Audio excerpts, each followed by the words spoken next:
Nitondra heviny mahakasika ny raharaham-pirenena ihany koa andriamatoa Pety Rakotoniaina PDSn'ny Fianarantsoa.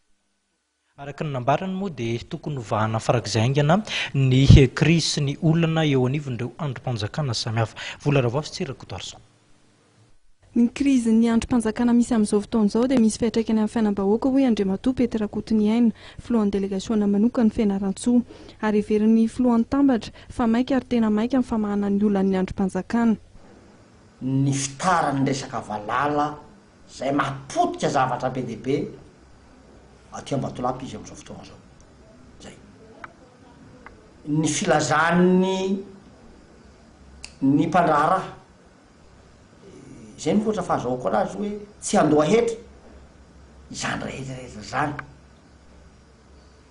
dia ka hoana io loatra zao ninona aloha mila lamina ny andrim-panjakana, alamina ny raharaham-panjakana, mila lamina zany ny raharaham-panjakana.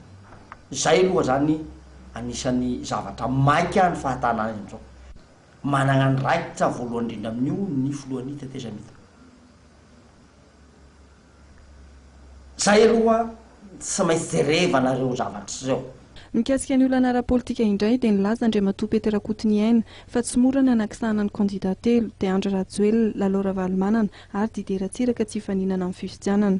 Ary heverin'ity mpanao politika ity fa tsy misy afa-tsy ny fanatanterahana fifidianana lam-pandroenana mialoha ary amin'ny fifidianana solombavam-bahoaka ary mivoaka amin'izay maro anisa lany amin'io ny Prime Ministra amin'ny vahaolana ahafahana mahita ny marimaritra iray samy mpanao politika. Mora tantarana indrindra dia ny manao fifidianana na lam-pandrenana fa tsy tereny koa référendum. Nitandremana dia zao atao nitandasy rehetrarehetra dia anaovana ny lam-pandrenana dia zay tapo zay lany giasa ino izany. Misy ny teanao fédéraliste dia anaovana ny lam-pandrenana zany, misy ny teanao état unitaire à base-na province autonome anaovana ny lam-pandrenana zany, zany hoe décentralisation azy au fond. Misy koa ny teanao an'izao mety lam-pandrenana telo na efatra eo efa vita io référendum io vita amin'ny tao aty zany manao fifidianana député. Azoko antoka fa na inona lam-pandrenana ivoaka eo dia tsy maintsy misy hoe député io tsy mampiady ny fifidianana député rehefa vita ny référendum, tsy mampiady zany dia mivoaka amin'io député io. Zay no ipoiran'ny Prime Ministre.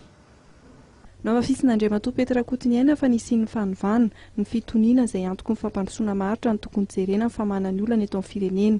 Tokony alavirina ihany koa izy ny vahaolana vonjimaika sy ny sarisarim-bahaolana izay mety hamerina sy hamboly krizy vaovao hafa indray.